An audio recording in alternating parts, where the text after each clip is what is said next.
All right, today, let's talk about it. Let's talk about marking. I know, it's our least favorite topic, but assessment evaluation has to be done. The problem with it is it's so tedious, it's so arduous, it takes so much time. So today we're going to talk about 3 ways that we can handle marking. Number 1, I think the best thing is to vary your forms of evaluation. Not just, of course, for the student's sake, but for our own sake when we go to mark.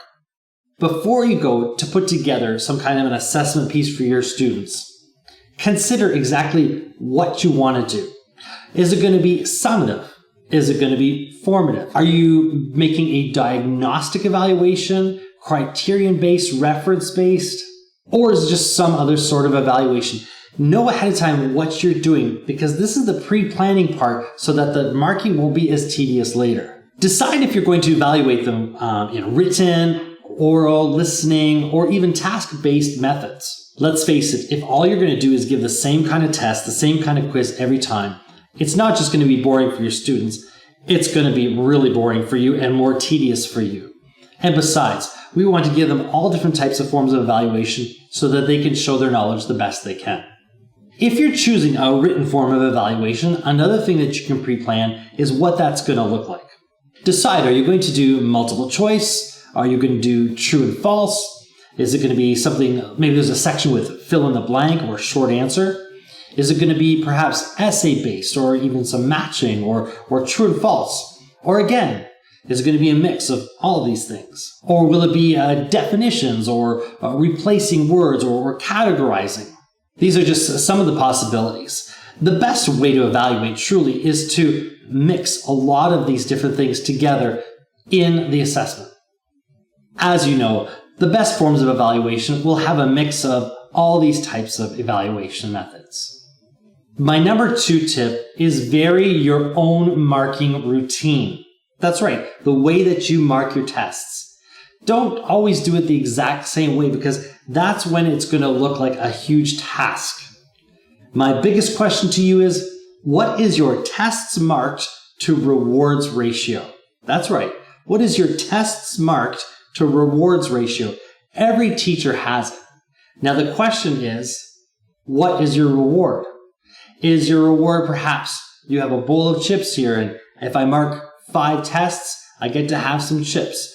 Is it maybe ice cream, pizza? I don't know. Maybe you vape. Because let's face it, food incentives are no stranger to the world of teaching. That's what we do sometimes in order to encourage us through our marking. Of course, it doesn't have to be food. The whole idea is tests marked to incentive ratio. That's what we're talking about. So it could be maybe you finish a group of marking here, over here, then now you pick up your book that you've been reading and you can read a chapter. Or maybe you have a show that you've DVR'd. You'll let yourself watch 15 minutes of it if you've done 15 minutes of marking. But this whole idea of marking to some kind of incentive ratio, we all know about that as teachers. So keep that in mind. If you have never tried this, you absolutely should try this because it is a good motivator to get this work done. So obviously the whole idea with this tests to incentive ratio that I've been talking about is basically about chunking your marking so that you're doing some marking, you're giving yourself a little bit of a reward. But you can use the same idea with the way that you're marking your tests. You could actually chunk your tests. Instead of just marking one entire test right through and then moving it on, that's certainly a good way of doing it. But if you're getting bored with that, then absolutely chunk your marking by just marking page 1, mark everybody's page 1, mark all the definitions section first or all the essays section first. If you don't like the essay section, get that out of the way and then you're going to feel much more free. Another method is actually the to-do pile and the done pile, or as some of my colleagues like to call it, the dung pile and the done pile. That's really not pedagogically correct. So let's just go by the to-do pile and the done pile for this moment. It is really great to see the to-do pile shrink as the to-done pile gets higher and higher. Actually, some of my colleagues call it the to-do pile and the to-da pile because as the to-do pile shrinks, it's like, ta-da! You're almost done your marking. It's not really funny. That's why I don't use that one. My third suggestion, number 3, is the don't peek method. Let's talk about this. This is where you take some sticky notes And before you go to mark your test, just cover up all the names of the students on the assessments. Then go back through it and begin to mark. This way, you don't see the name of the student that you're marking. Now, I know eventually, a couple months in, you're going to start to recognize writing and things like that. You're going to go, oh, I know which student that is. This particularly works very well in the beginning when you have a new class. What I like about this is the whole added idea of anonymity. Okay? I don't know about you, but when I was in school, when I was a student, I sometimes wondered if the teacher even looked at the marking or if they just looked at the name and they went, oh, that's Johnny, that's a B, there's Susan, that's an A+. Sometimes I wondered. I mean, obviously they never did that. But if you do this don't peek method that I'm talking about here, it absolutely will take care of all of that right there.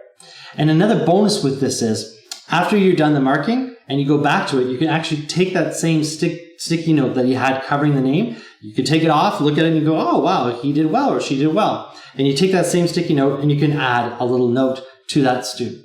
After all, we're trying to promote recycling and reusing things, so you can reuse those sticky notes by putting a positive word of praise, something to encourage the students along, rather than them just seeing the grade on the paper. Basically, what I really love about this idea of putting a sticky note over it is the idea of fairness in evaluation. And if your students actually know that that's what you do, you can let them know, because they'll ask, why is there a sticky note on here? You can explain, well, this is how I mark. There's actually going to be a measure of respect you're going to receive from the students, because the students are like, oh, that's kind of cool. That's kind of cool. I like that. So that's all I have to say about marking today anyways. So let me know. I'd like to know, what are your tricks of the trade that you use? Drop a comment on social media. You can find me on Instagram at rockyourclass or on Twitter at Étienne2.